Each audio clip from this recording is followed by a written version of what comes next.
नमस्कार, news room में आप सभी का स्वागत है। महाराष्ट्र में चल रहे सियासी संकट के बीच केंद्रीय मंत्री राव साहब दानवे ने कहा है कि महाराष्ट्र में महाविकास अघाड़ी यानी एमवीए की सरकार 2-3 दिन तक ही चलेगी।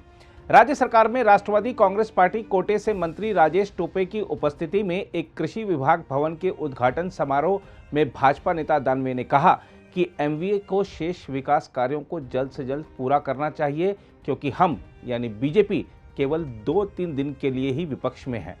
केंद्रीय रेलवे, कोयला और खान राज्य मंत्री दानवे ने कहा, समय निकल रहा है, यह सरकार 2-3 दिन चलेगी।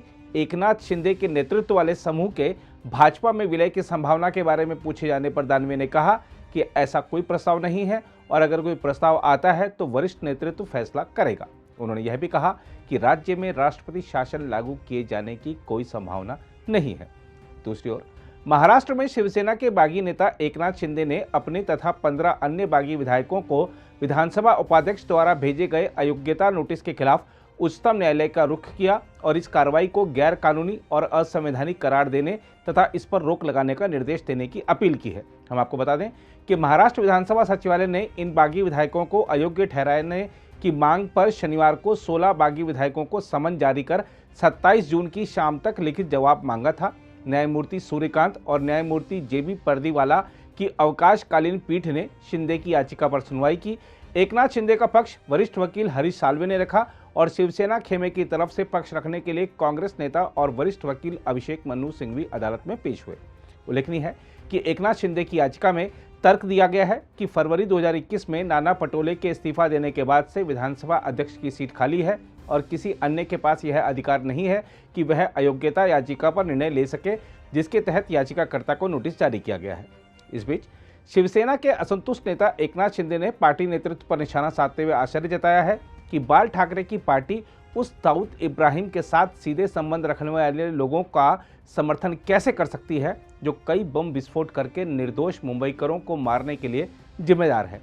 एकनाथ शिंदे द्वारा रविवार की रात किए गए ट्वीट राष्ट्रवादी कांग्रेस पार्टी के नेता नवाब मलिक के स्पष्ट संदर्भ में है, जो कथित तौर पर दाऊद इब्राहिम के रिश्तेदारों से जुड़े धन शोधन मामले में जेल में है। एक अन्य ट्वीट में शिवसेना के वरिष्ठ नेता एकनाथ शिंदे ने कहा है कि अगर वे शिवसेना और बाल ठाकरे की विचारधारा को बचाते हुए मर जाते हैं तो वे खुद को भाग्यशाली मानेंगे। उधर महाराष्ट्र से शिवसेना के बागी नेता एकनाथ शिंदे की अगुवाई में अन्य विधायक गुवाहाटी के जिस आलीशान होटल रेडिसन ब्लू में ठहरे हुए हैं, उसने 30 जून तक सभी नई बुकिंग लेना बंद कर दिया है। 5 सितारा होटल की आधिकारिक वेबसाइट पर इस महीने की आखिरी तारीख तक कमरा बुक करने की कोशिश की गई तो कहा गया इन तारीखों पर कोई कमरा उपलब्ध नहीं है। हालांकि वेबसाइट पर 1 जुलाई से कमरा आरक्षित करने दिया जा रहा है।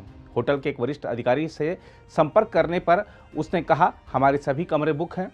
ऐसा बताया जा रहा है कि महाराष्ट्र के विधायकों और उनके सहायकों के लिए करीब 70 कमरे बुक किए गए हैं। होटल ने बाहर से आने वाले मेहमानों के लिए रेस्तरां, बैंक्वेट और अन्य सुविधाएं बंद कर दी हैं। केवल एयरलाइन कर्मियों को आने जाने दिया जा रहा है, क्योंकि उनका होटल के साथ करार है। वरिष्ठ अधिकारियों की निगरानी में पुलिसकर्मी रेडिसन ब्लू में आ रहे हर मेहमान की तलाशी ले रहे हैं। नज़दीकी जालुकबाड़ी पुलिस थाने के कर्मियों के अलावा अर्धसैन्य बलों और रिजर्व बटालियनों तथा असम पुलिस की कमांडो इकाई के दर्जनों जवान होटल पर कड़ा पहरा दे रहे हैं। दूसरी ओर मुंबई की पूर्व महापौर और शिवसेना नेता किशोरी पेडनेकर ने कहा है कि कई बागी विधायकों की पत्नियां अपने पतियों को वापस महाराष्ट्र बुलाने के लिए राज्य के मुख्यमंत्री उद्धव ठाकरे की पत्नी रश्मि ठाकरे को फोन कर रही हैं। पेडनेकर ने दावा किया, रश्मि ठाकरे के पार्टी के नेताओं और कार्यकर्ताओं के साथ सौहार्दपूर्ण और पारिवारिक संबंध हैं।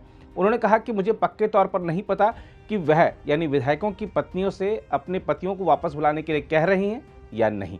उधर महाराष्ट्र के कैबिनेट मंत्री उदय सामंत के रविवार को एकनाथ शिंदे के नेतृत्व वाले धड़े में शामिल होने के लिए गुवाहाटी पहुंचने के साथ ही उद्धव ठाकरे खेमे से आदित्य ठाकरे शिवसेना के एकमात्र कैबिनेट मंत्री बचे हैं जो विधायक हैं, जबकि उनकी पार्टी के शेष 3 कैबिनेट मंत्री विधान परिषद के सदस्य हैं। हम आपको बता दें कि उच्च और तकनीकी शिक्षा विभाग का नेतृत्व करने वाले उदय सामंत एकनाथ शिंदे खेमे में शामिल होने वाले शिवसेना के 9वें मंत्री हैं। शिवसेना के पास अब 4 कैबिनेट मंत्री हैं, जिनमें मुख्यमंत्री उद्धव ठाकरे, आदित्य ठाकरे, अनिल परब और सुभाष देसाई शामिल हैं। आदित्य ठाकरे को छोड़कर बाकी 3 कैबिनेट मंत्री विधायक नहीं बल्कि विधान परिषद के सदस्य हैं। इस बीच महाराष्ट्र के राज्यपाल भगत सिंह कोश्यारी ने राज्य के पुलिस महानिदेशक रजनीश सेठी से बागी विधायकों के परिवारों और उनके घरों को पर्याप्त पुलिस सुरक्षा मुहैया कराने को कहा है। कोश्यारी द्वारा लिखे गए पत्र के अनुसार उन्हें 25 जून को शिवसेना के 38 विधायकों, प्रहार जनशक्ति पार्टी के 2 सदस्यों और 7 निर्दलीय विधायकों का अभिवेदन मिला था। कोश्यारी के पत्र में कहा गया है कि कुछ राजनीतिक नेताओं द्वारा दिए जा रहे भड़काऊ और धमकी भरे बयानों के संदर्भ में विधायकों ने अपने घरों और परिवारों की सुरक्षा को लेकर गंभीर चिंता जताई है। उन्होंने कहा कि पहले ही कुछ विधायकों के कार्यालयों और घरों में तोड़फोड़ की जा चुकी है तथा पुलिस मूक दर्शक बनी हुई है। राज्यपाल ने कहा, इसलिए मैं आपको यानी डीजीपी को कहता हूं कि विधायकों, उनके परिवारों और घरों को तत्काल आधार पर पर्याप्त पुलिस सुरक्षा प्रदान की जाए। उन्होंने डीजीपी से कहा कि मुझे इस संबंध में की गई कार्रवाई से अवगत भी कराया जाए। अगर आप भी लेना चाहते हैं देश दुनिया की तमाम जानकारी तो आज ही सब्सक्राइब करें हमारे चैनल को। साथ ही नीचे दिए बेल आइकन को जरूर दबाएं ताकि हर अपडेट आप तक पहुंच सके।